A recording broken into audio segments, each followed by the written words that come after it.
Hi, everybody. Welcome back to the Rise podcast with me, your host, Katie Oman, women's empowerment coach, author, motivational speaker, and all-round badass.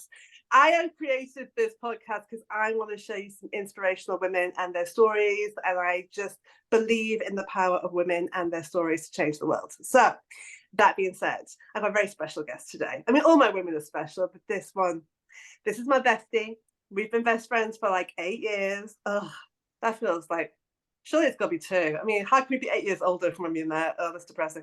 But I wanted to bring her on because she's awesome and I love her and I wanted her to be part of this. So Jess meet world, world meet Jess. This is Jess Collier and we're going to have a really good conversation like we do every day.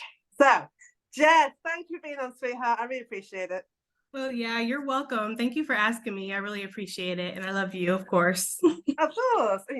I know, you're my girl. So for those that don't know you and what you're all about, the floor is yours. Tell the world all about you and what you do and who you are and all that good stuff. Well, I guess the basics would be that I do run the Moody Tarot, which is a YouTube channel where I pull just tarot for the Gemini collective. That's what I read for. But that's just, one part of me. I have a lot of different aspects, obviously. I'm just a 37-year-old woman that's a single mom and doing my best to make it in the world, but and kicking ass in the process. Yeah, I'm doing my best, right? But yeah. So just because you're kind of replaying this down, do you want to tell the people how many subscribers you have to your Moody Tarot channel? Come on, don't be shy. So I've been running the Moody Tarot for about 4 years now. And when I first started out, I was just doing just the general collective. I always felt like I was supposed to read for Geminis, though. I was very led to it, but me just talking myself out of it, I was always worried about like how it would look, what other people would think. But after I started doing that and listening to my calling, things just kind of blew up. And now I am at 22.4 thousand subscribers. It's hard to believe that many people are really interested in what I have to say, but yes, here we are. No, but I get it because obviously you're a Gemini, so they're your people, right? So you literally you vibe and you tribe and you resonate and you understand. Because I do think that Geminis have a reputation in the tarot and in the zodiac, right? We kind of go. My twins. For those who don't know, I have 11-year-old twins. Are Geminis. I say it's like having 4 kids. They have a reputation, and I know that Geminis hate it when they're sort of like split personality, but yeah, I think you understand their troubles and their trials because you're going through it as well. Yeah, Geminis actually do go through a lot of lessons. I think we go through like lessons for 2 or something. But honestly, how I've thought about it is with Gemini being the children of the zodiac, children do learn a lot of lessons. They're in that learning phase of their life. That's where they're soaking up the majority of life lessons. They're learning about the harsh realities of the world and how to be themselves, how to believe in themselves and feel secure being themselves, which I feel like is an everyday struggle for not only me, but a lot of different people. But yeah, I think Geminis have a bad rap, which is one reason why I decided to do the Moody Tarot, because when I first started, like was reading tarot before I even kind of realized there was a whole thing going on YouTube. I had no idea. I just thought on a whim one day to look up tarot on YouTube and I was like, oh my God. And then of course I started looking up Gemini readings and it was like a lot of like trash talking and blaming us for our problems. And well, if you guys weren't like this, and it was really bad. So I was like, I'll just do a Gemini channel. That's what I did, and the rest is history, I guess. Yeah, no, it's awesome, and I know so many people just love the message that you put out, so I'm sure it's very appreciated. It's kind of a big question, I suppose, because I think I know the answer, but how did you first discover that you could do this, and what led you to do this? Tarot? Yeah. Well, as you know, we met through a psychic group online through Facebook, which will remain nameless, right, to protect the innocent and guilty. But yeah, so we met through that group, and so I already knew that I had some kind of psychic ability. But when tarot got introduced to me, it really actually almost made it like, I find tarot to be almost like a cheat sheet in a way for your psychic abilities, because you're given a visual and it helps you, especially if you're feeling a little insecure about your gifts and you're not sure if you're actually resonating with the message. For the tarot to confirm it, it can be very reaffirming and securing for you as the reader. But I just kind of just tried it, and honestly, to be 100% transparent, other people reassuring me and letting me know I was accurate showed me that, yes, I can actually do this, because we can be deluded and believe we can do anything if we want to, you know? So other people kind of confirming, yes, you can read the tarot very well, was like, okay, cool. I just tried it, you know? Yeah, no, for sure. I mean, that's the thing, isn't it? I mean, 13 years since I first picked up a deck, and I still at some point will go, you know, can I read you this? Like, am I just like kidding myself even after 13 years? And I think imposter syndrome is one of those things that never really goes away. I tell you what does annoy me, and I can talk to you about this because I know that obviously you get it. The people that just buy a deck and put themselves in business as a reader really annoy me, because it's not regulated and it needs to be regulated. All these people out here just saying that they read, and like, I have, as you know, like 40 decks probably in this house, and I can, when you book a reading from someone and they're just copying off the handbook that's in the deck, and you're like, yeah, I could have read that for myself. Yeah. It's annoying.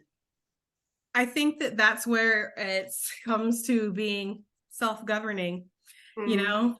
Like I say all the time, you can't expect somebody else to respect your boundaries. It's up to you to respect your boundaries. It's the same kind of energy. You have to be discerning when you're watching tarot readings. Does this feel like generic? If this person is telling me, you know, 4 of Cups, 7 of Swords, Tower, oh, this person's bringing good news. They love you. They want to be with you. It's like, you know, it's obviously not making sense.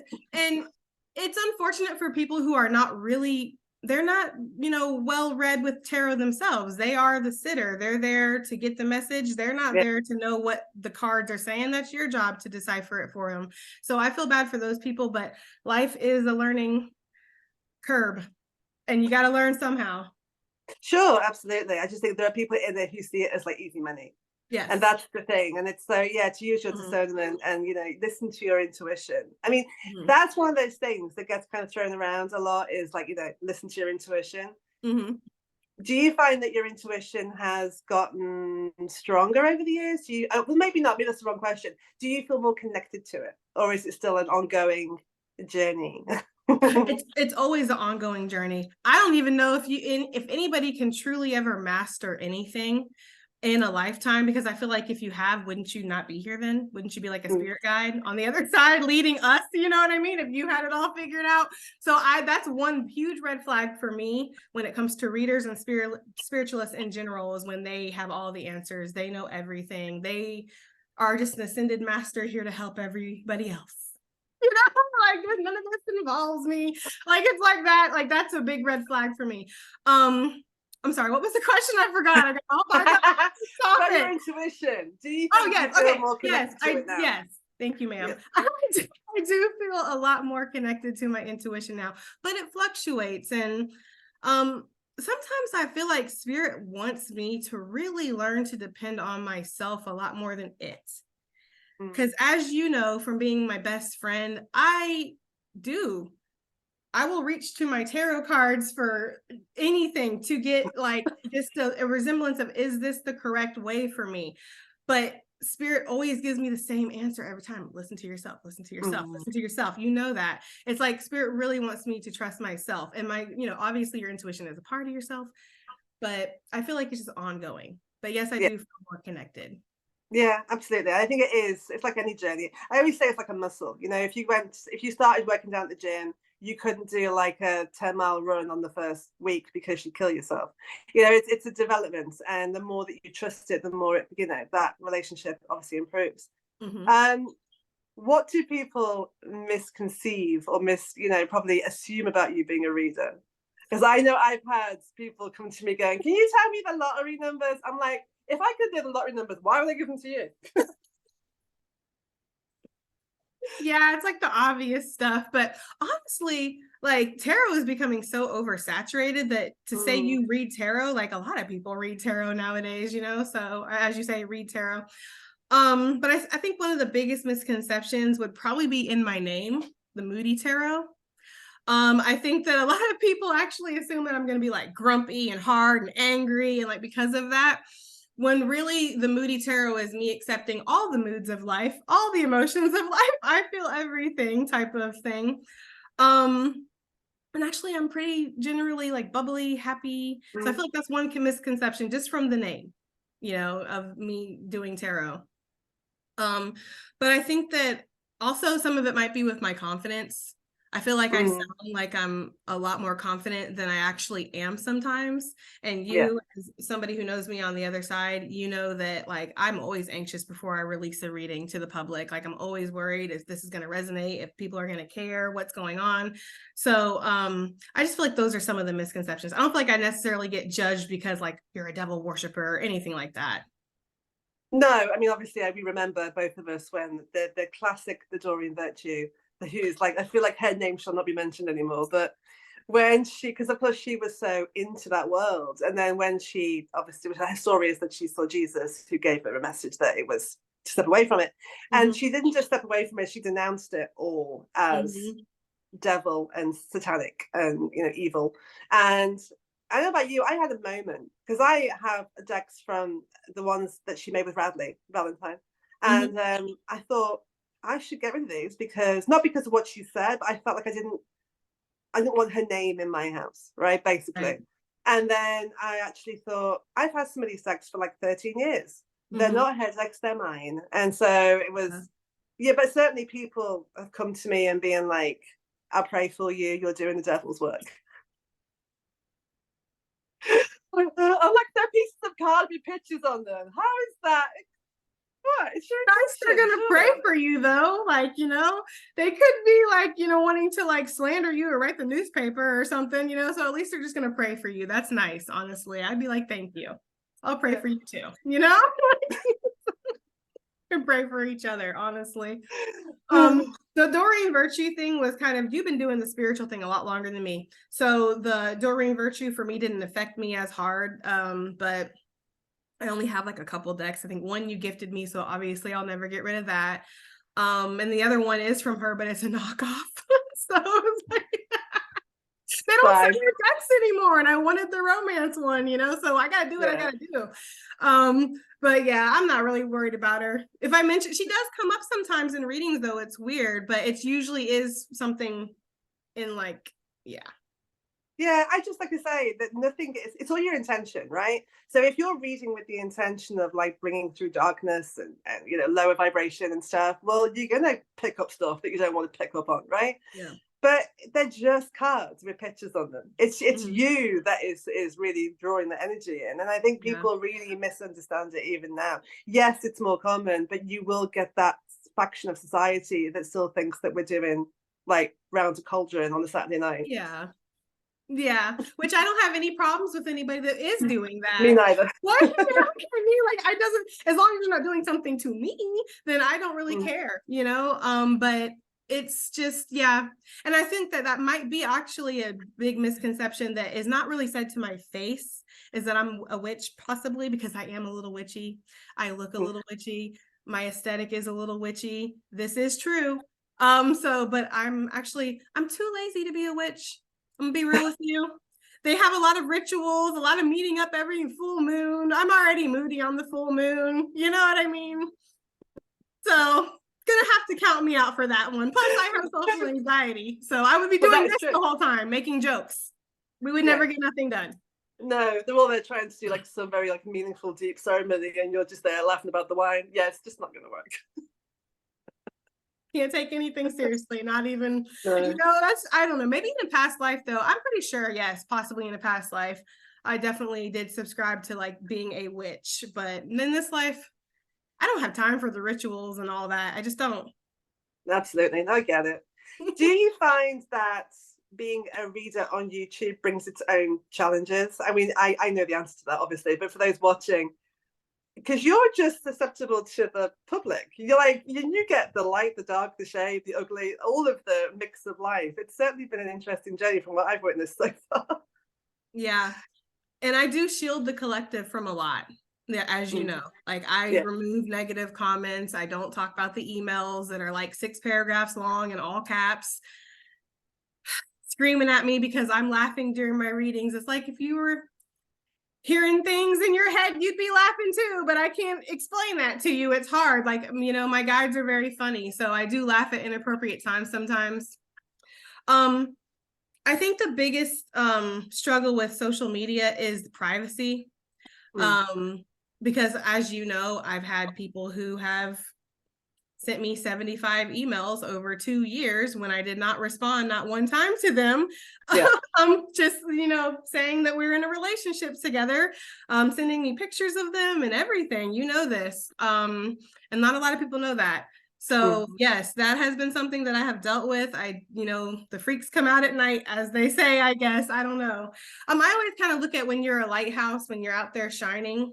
And it doesn't just have to be spiritual work. It could be anything that you're doing out here on social media where you're shining, you're being your authentic self. You're like a back porch light in the darkness, and you're going to attract all kinds of things. So it's up to you again to govern yourself and be discerning, which is why I try not to post too many pictures of myself, too much of at all of my children. I don't share my location too much. Just try to, you know. No, absolutely. Because there is this thing of people think they know you, right? Yeah. Because you share certain parts of yourself or your life to a point with the public, what you want them to know. And so from that, they build up an impression of who they think you are. And then they get attached to that persona of you. And it's really hard because obviously any social media person, regardless of what you're doing, you are showing a version of yourself. Yes. You have to have some kind of boundaries there. And it can be really hard. I know that you say both of us have been through stuff online, and it can be really hard sometimes. Yeah. And sometimes people can be really hurtful in the comments. And it's like, see, this is where it's like, for some people, when they are faced with confrontation, it's fight or flight. And you know me, I'm fight every single time before I'm flight. Like, I'm like, put them up if you're going to speak to me like that, you know?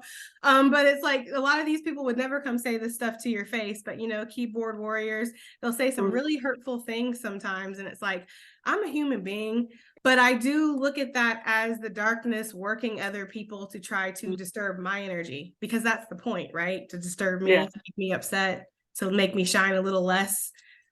So I just see it for what it is, you know, but it is hard. And you know that. We've had plenty of conversations about this. We have, but it's good because you have to have somewhere to take it where it's a safe space. Do you know what I mean? Where somebody understands and doesn't judge you, but actually just holds the space for you. And I think everybody needs somebody like that, regardless of who it is. So yeah. I'm just happy that I can be your person, as it were. So what's been, you talk about, you know, your protection and your energy protection and your boundaries. What's been the biggest lesson so far for you on this journey, do you think? Well, there's been a couple, honestly, that they're probably equal, and they all surround basically my perception and outlook, my own sense of self-worth, self-sabotage, you know, imposter syndrome. It's really, my lessons have really been wrapped around myself, because that's kind of where I take everything. So I think one of the biggest lessons has just been to honestly just try to believe in myself a little bit more and trust myself to make the right decisions. A lot of people don't realize, I mean, I've said it a couple of times, but I suffer through anxiety almost every single day, as you know. Like, I have bad anxiety. It's just part of my life. It didn't used to be that way until I got on the spiritual journey. I don't know why it suddenly shifted, but now I have like massive anxiety, but I still do it anyway. You know, I still take the chances. I still take the risks. I still step out of my comfort zone, even if I'm shaking, even if I'm scared and nervous. And that's my advice for anybody that suffers through it, any kind of anxiety, and they're learning that lesson in this lifetime, is to just do it anyways. Yeah, absolutely. I mean, I put a video on my social this afternoon. It was about how imposter syndrome is like the bread and butter you get with a meal that you didn't order. Yeah. Right. And some people will just eat that and fill up, and then they can't eat their dinner. For me, I'm like, it's on the table, don't really want it, but it's there. I acknowledge that it's there, it's fine. So for me, it's like, it's part of the journey, but I don't let it necessarily try and sabotage me in the same way that I used to. But again, it's an ongoing journey. It depends what it is and where I'm at and what's going on and all that crap, you know? Oh, absolutely. You know, and you have to, again, it all for me comes back to governing yourself and really deciding, am I going to indulge in this or not? Because it's an indulgence for self-sabotage, you know? Yeah, because you you're know? almost proving a point to yourself. Yeah, Self-sabotage is you don't think that you can or that you deserve to. And so you're going to ruin whatever's happening to prove that point to yourself that you were right. exactly. But it's Yeah, like, how long do you stay in that cycle? It's not yeah. fun. Well, when you get sick and tired of your own crap, that's Yeah. when you'll finally, decide to break that cycle, really, when you start seeing that that's not working for you. Or you can just turn into a victim that complains the rest of their life. We all know those. That happens. Yeah, definitely know a few of them, but we shall move on. So I wonder, because obviously you've been on such a journey, and you continue to be on a journey, as we all do. If you could go back to that 18-year-old Jess, bless her, and just kind of give her a little bit of guidance, maybe pull her a card or two to kind of direct her in the right way, what kind of thing would you say to her? Would you say anything at all? I'd be like, see the tower, this card? This is your life. No, I'm just kidding. This is normal. Okay. Like, No, I mean, maybe, yeah. But no, I would say, honestly, it's hard because I wouldn't really want myself to necessarily do anything different. Because I'm appreciative of all the lessons that I've learned. I think number one would definitely be spend more time with my mom since she just left me. That would probably be one that I would now go back and tell myself to spend more time, because you don't have as much time as you actually think you do. And to not stress as much, because it's all going to work out. I have spent so much time wasting so much time stressing, and you know this. Like hours and hours of our conversations over cumulative time have been stress. And it's like, there's no point, because it's always worked out some way. Yeah, So it maybe always that's does. another lesson I need to learn. Yeah, I agree. It's like I heard a quote once that said, "Don't worry about the things that you can control and change, because change them then. Like, what are you waiting for? Right. And don't worry about the things that you can't change, because there's nothing you can do about it." So essentially, worry is a complete waste of time and energy, but that doesn't stop us doing it anyway. Yeah, I think it's human nature to worry about certain things, especially when it comes to, like, if you have children and you're worried about your livelihood, or even if you don't have kids, you're worried about your livelihood and, these things, the stresses with the financial matrix that we live in. It's hard, worrying is a part of life, but again, just managing that and knowing that at the end, it is all going to work out eventually, even if that's in the next lifetime. Well, hopefully. Do you see your gifts that you have in your children, just out of interest? Are they different? Um, I do see that they have some kind of psychic abilities. I think that they both definitely have empathy, like being an empath and being able to sense other people's emotions and gauge where they're at. Like, they're able to read people, I feel like, very well. My daughter Bella definitely has some kind of clairvoyance, because she has a lot of dreams and visions. She had a dream about her grandma right before she passed, and she didn't tell me until after it had happened, but she had a dream about her. Milo, I don't really know for sure, but I think he might have a little bit of mediumship. I think he sees things that he doesn't tell me sometimes, and he seems to know things that I'm like, how do you know that? So they definitely have something going on there. But it's quite normal. I know that it's passed down the female line, so I expect it to be showing up. But it's going to be interesting to watch it grow, and whether they go into any kind of work as they get older or not. Yeah.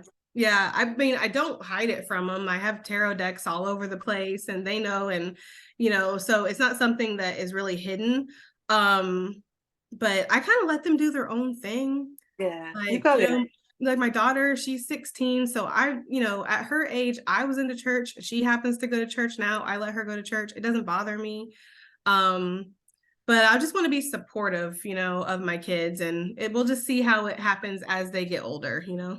Yeah, no, for sure, absolutely. I mean, I remember hearing about undercover light worker, which I love, because basically you can be spiritual and have gifts and not necessarily want to do what we do, and it's Yeah. okay, because you're still bringing that vibe and those skills into whatever work you do. It's going to add to the work that you do, and I really believe that everybody obviously has intuition. I believe everybody has heightened sensitivity. I don't believe that we are the chosen ones. Yeah. I mean, we are in a different way, but that's all. It's a different type of chosen. As far as like having spiritual abilities and gifts and stuff, yes, I do believe that everybody has the ability to have them. It also depends on how much you trust yourself and you listen to it too. Because like, you know, people who they see ghosts and stuff when they're younger and their parents tell them, oh, there's nothing there, it's not real. And over time, they learn that it's not real. And for some people, it does fade away. For others, it doesn't, you know, Yeah. it really just depends. But yeah, I do think everybody has the ability to be psychic. Everybody has intuition or some type of instincts for sure. I think the chosen energy is when it comes into you choosing to use that to not only mold and shape yourself, but also other people as well. Yeah. That's like really being of service and helping the collective. Absolutely. I agree And with you on that. It's not for everybody. Have you noticed, I mean, we talk about the collective, for those who maybe don't understand what that term means, it basically means humanity. So it's whoever is around you. So for Jess, it is the people that she reads for on her YouTube channel are her collective, because they're in that vibe with her. So have you noticed massive shifts in the energy of the collective over recent years, especially since COVID? Have you noticed that things are changing a lot? Yeah. I've noticed that there's kind of like becoming a more like every man, woman, whatever, for themselves type of mentality that's going on. Especially if you get caught up in social media and you just read the comments. It's really bad. It's really negative. I do think there's also been a very positive shift though of people, kind of, I don't want to cuss because I don't know but not giving a F basically, doing what's best for them, finally standing in their authenticity, especially after COVID. I know that, a lot of people suddenly not having to go to the office every single day really inspired them to suddenly want to maybe try entrepreneurship and have like work from home, work remotely. Like working remote is something that now a lot of people are interested in doing. And had we all not got shoved into our homes, we wouldn't have realized, hey, I actually kind of like this. Some people liked it. I know not everybody. Yeah, no, for sure. I mean, for you and I, like that's kind of our happy place. Yeah, basically. Low social battery. So no, I get it totally. But yeah, it is interesting, and I've noticed that a shift as well. I think that, and I think there are more shifts to come. And of course, that's normal. It always happens. But I do feel like we're going somewhere as a humanity that maybe it feels like don't feel like it's quite been written yet. I feel like we're kind of creating as we're going at the moment. It does kind of feel like there's this almost pivotal moment where people are choosing which side, what they're going to, are you going to be on the lighter side or are you going to be on the darker side? And lighter side doesn't necessarily mean like you're out here light working or involved in the spiritual community at all. It's just basically, are you following your own light? Are you not trying to leave a wake of destruction in your path? Like, I don't know. It does feel kind of, for me personally, when I think of the collective, it feels a little split. Like in general, not my collective, like on YouTube. My collective on YouTube, obviously, we're all kind of like a family type of unit. It feels like we're all on the same wavelength, but just the collective in general, like humanity itself, it feels almost like it's split. Yeah, it's very polarizing, but then we're encouraged to be polarized, aren't we? And that's what the media does. It like pick a side. Yes. And like as somebody who, I mean, I'm a Libra, as you know, that I always see both sides, which I know can drive you mad sometimes. Can't help it. I see both arguments, and it's trying to find your own truth in the noise, I think. Yeah. Well, it just really quick though. It's okay that you do that. I know that I annoy you with my changing of my mind. Like I make you dizzy with that and coming up with a decision. Like sometimes I'll leave her a voice note where I literally talk myself out and into something within like 2 minutes. I'll do it. It's just, but yeah, I completely understand what you're saying though. It is kind of like that pick a side thing. And one of the things that has really annoyed me recently is the gender war. It feels like where men versus women. I don't know. I know that there's kind of always been that, and it obviously hasn't been the best history between men and women. Let's just be real. But it does feel like it's being encouraged more and more to like for us to clash rather than join together and use each other in the ways that we're supposed to, which is to be partners for each other. Yeah, I mean, I always say if you're being encouraged to fight with other people, what are they distracting you from? Which, and I'm not going down the conspiracy theory rabbit hole, that's not me. But I do think, ask yourself what is really going on here, and to always be discerning, to always ask questions, to always do your own research. We don't just go into this world with blind faith, do we? Although we are spiritual, we don't doesn't mean that we're like in unicorn land. Sadly, we do live in the real world. Yeah, I feel like that is another actually big misconception that I didn't think about, is people do find spiritual people, I feel like, to be easy marks or kind of naive, which is, you would think wouldn't be. It's kind of ironic in a way, because if I could like read your mind, wouldn't I know that you're playing with me? Like there's, the sensation of when somebody's bullshitting or lying to you, you feel it, whether you choose to call it out or not is your choice then, but 9 times out of 10, spiritual people will know that you're lying to them. Yeah, absolutely. I mean, I do feel like you've always been quite balanced in the sense that you can do light and shade. And for me, that's kind of why you're the Moody Tarot, is that you are able to go into darkness as much as you are into the light. I think there's still a lot of light washing around, spiritual bypassing of like, if you're into spirituality, that somehow it is all love and light and unicorns and rainbows. And I think it's really important to have 1 foot in the 5D, the spiritual, and 1 foot in the real world 3D, and trying to keep the balance. I think it's really important. Yeah. Well, thank you. I never really looked at it like that, but yeah, I do try to be very balanced and, honor the shadow as much as the light, because it would be really naive to come to this planet and think that it is all love and light. I mean, come on, just look outside. It's definitely not, so I don't know. It's tough. I had that was kind of my spiritual smackdown. It's obviously when we met, it was like, because I went into this community of spiritual people thinking everybody was all love and light and everybody was a good person, and spirit went ha, no, and showed me the biggest egos I've ever seen in my life. And it is you realize that not everybody's in it for the same reasons. Yeah. And that's kind of like, it's true. Like, how like they'll say like sometimes like Christian people will be very righteous. It's the same with like spiritual people. There can be some spiritual people can be some of the most arrogant, condescending people you have ever met. It's really hard. You have to just be very discerning of who you're involving your energy around, how you feel around people, how you feel after you interact with them. It's very important to keep your own personal boundaries really strong, because we haven't really talked much about this. I think we probably touched on it a couple times, but like the dark empath, somebody who can read your emotions and uses that against you, that is a thing. That is definitely a thing in the spiritual community. For sure. I mean, I know that you've suffered a few psychic attacks, and which have been very hard to deal with in the moment. And for those of you who may not be familiar with the concept and what that involves, do you want to just give a little brief kind of thing of what that means? Well, how I look at a psychic attack is anybody who's sending negative energy your way. A way that somebody could send negative energy is to just think bad things about you, to gossip with you or gossip about you. Some people could stare at your picture and chant negative things, watch your content. But psychic attacks, some people would use witchcraft, but more often than not, it's just thinking negative things about you. And if you are a spiritual person or a sensitive person, you're going to pick it up. And so that is a psychic attack, when you're suddenly thinking negative things, feeling negative things. There's signs that you're being psychically attacked. So how do you protect yourself now from that then when it happens? I would say like one of the things I do is, honestly, I never used to really pray, but I kind of do just send a quick prayer up to spirit, just a quick like, any negative energy that's sent my way, please send it back. All evil eyes cast upon me go blind. I just really do the standard stuff. I do also envision myself in a bubble of light and see negative energy trying to penetrate the bubble and not being able to. For me, visualizations are really important. Honestly, I just feel sorry for them.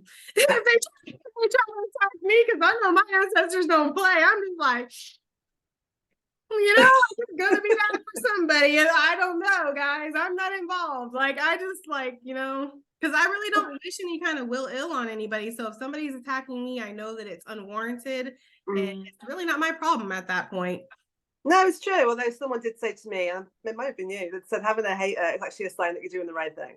Yeah, it's true though. And you're doing something that's, I don't know if it's necessarily always the right thing. What's that mean that said that? It might have been at one moment. It might have been a while Julius ago. Caesar had a lot of haters too, you know, I'm just saying. But no, but yeah, this basically you're living in your authenticity. You're not worried about pissing people off. Yeah, and you're not a watered down version of yourself. Because, Yeah. you know, as somebody who obviously works as a book coach now, and I know I helped you with your first book, which was kind of the start of that journey. But I say to people, my 80-year-old granddad and my 11-year-old daughter are not going to read the same book. It'd be weird if they did, right? So, like, my granddad's reading about war and stuff, and my daughter's reading about like unicorns and fairies, kind of weird. So, for you to say, "Oh, I'm for everybody. I want everybody to like me," and I'm like, well, it's not going to happen. It's just not. It's just, do you like everybody you know? No. So why do you think everybody has to like you? Like, seriously. Yeah. And honestly, I don't want everybody to like me because of exactly what you just said. I don't like everybody. Yeah. So some people I really would prefer it if you didn't like me and you would just not even think about me at all, because I don't want to be associated with you in any type of way, you know. But some people do want to be liked by everybody, and I feel like it kind of goes back to their own childhood and where they maybe felt like they were never recognized. And, you know, I don't want to turn into a therapy sesh, but yeah. Yeah, no, for sure. And I certainly resonate with that. I used to kind of be that person. So I'm a recovering people pleaser. That's what I say. So it's, you know, it's what it is. So what's next for the Moody Tarot? Do you have any plans to expand? What you're thinking? What's next? Because I know that you're always thinking about what's next in your life. So have you thought about your channel? Yeah, I mean, things are going really well, but I have actually thought about and I know we've talked about this a couple of times, but maybe eventually opening back up personals, but it would be kind of, you know, on a like, I feel drawn to read to you if you want to send an inquiry to me, and then I feel drawn because one of the things about me with reading for people on a personal level is I really do pick up everybody's energy. And I find that when I read for the collective, there's almost a weird barrier there. I don't know how to describe it, but there is. There's like a weird energetic barrier that's there that helps me from feeling too much. But if I'm one-on-one with you, like I feel everything. And as you know, when I was doing personal readings, I was picking up a lot of illnesses. I was getting a lot of mystery sicknesses because I'm that type of empath where I pick up everybody's everything. So it'd kind of be like, you don't pay me until I accept to do this reading, and then we'll do that. So I'm not sure how I feel about that, but honestly, away from the Moody Tarot, I do love the Moody Tarot. I really do. But away from the Moody Tarot, I kind of want to maybe write a couple more books, maybe expand some of my plant stuff that I'm into. You know, I want to kind of explore different aspects of my life a little bit, you know? Yeah, but that's great because it makes you more rounded as a person. It makes you more balanced as a person. You know, if you're just giving all of your energy and your time to one thing, I mean, yes, you'll become a master of that thing, but is it good for you on a personal level? Is it good for your mind, body, and spirit? And I think you having other interests away from the tarot is actually making you a better reader. Yeah, because as you know, I mean, obviously we're not going to get into my job and what I do, but my personal human job is very demanding, as you know. So I always feel like I'm kind of servicing other people in my life, and even with everybody, my kids, my family, my work, and the Moody Tarot. And I'm not trying to be a martyr because I enjoy helping and this is what I do, but I do enjoy other things. Like one thing is my plants, because they're not really doing anything but existing. And I feel like I get something from them when I take care of them. I get to watch them grow. It just really makes me feel connected. And I don't feel like there's any deadlines or anybody needing anything from me. So I feel like balance is a big thing, you know, especially when you do this kind of work. Because when you're always picking up everybody's everything, it's like, where am I at in this? It's really easy to lose yourself. Oh, it's so true. My therapist actually said that to me. She said, you're always something for somebody else. Who are you away from that? And I was like, you know, when something like really hits, and I was like, damn, I didn't even think about that. But it's so like, true, what did I do to you, right? As women, we don't, you know, we are natural, you know, I know obviously there's always exceptions, but naturally we are the carers of society. So that we're always about everybody else. And then you add on that you're doing work that's also serving everybody else. And you kind of get really lost in yourself. And you have this moment of like, wait, when was the last time I did something that was just for me? without feeling guilty as well, Yes. right? Without feeling like they're doing something wrong, which, you know, also comes as a side plate on that dinner table. Yeah. Well, that's, you know, and that's where it's really nice to kind of have, you know, a best friend, which you know, I know that like it's you know, I feel like you have to take what you can get in this life. Both of us are single, probably will never be married. I mean, maybe, but probably maybe, who knows, Maybe, right? Not really worried about it. If it happens, it happens. It's one of those type of things. But I do feel like we were blessed with the gift of having each other, because not everybody can have a true friend that they really can depend on. They know is not having this weird secret competition with them. yeah. Like, as we say all the time, your happiness means as much to me as my happiness means to me. So that has been very helpful in my life, like having somebody that can keep me on track and be like, Jessica, you know, Stop. stressing too Just much. stop. Stop. Take care of Put the yourself. Do computer something for you. And down, I do the just same for stop. you. Yeah. And I do the same for you. Like, you know, like, so. It's true. It's true. Just I can work 24/7 as somebody who runs their own business and has kids. I can literally, as you know, work 24/7. And you were like, Kate, you can give yourself one night off a week, for crying out loud. Stop. And I'm like, Yes. it's the guilt, right? And The guilt I of, actually get on to her about this. Like, it's Saturday night. Why are you working? I thought you were off tonight. Like, you know, even, you know, people who own their own businesses get to have, like, even God took Sunday off. Like, chill out. Like, you know what I mean? Like, it's just, so yeah, it helps to have somebody that keeps you on track, you know? So Angela, I thought I'll have my bestie on my podcast and it would be great. I never thought you'd be like, this is not about me, this is about you. What are you calling me out for? Oh jeez. Well, look, I mean, it's been a great chat, as I knew it would be, and I knew like we can't get into our heads about it, but it was just having a chat about being awesome and psychic and fabulous as we always do. So it's been great. I will post the links to Jess's channel under here, so please go and check her out. Even if you're not a Gemini, go and check out her readings. She's awesome. She's such a good reader, and it's entertaining. I mean, you'll get like wisdom and guidance, but you'll also have a few laughs along the way as well, which is always nice, right?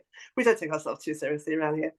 But honestly, Jess, thank you so much for being a guest on my podcast. I really appreciate it, sweetheart, and I hope that you've enjoyed it too. Oh, yes. Thank you for having me. I really did have a lot of fun.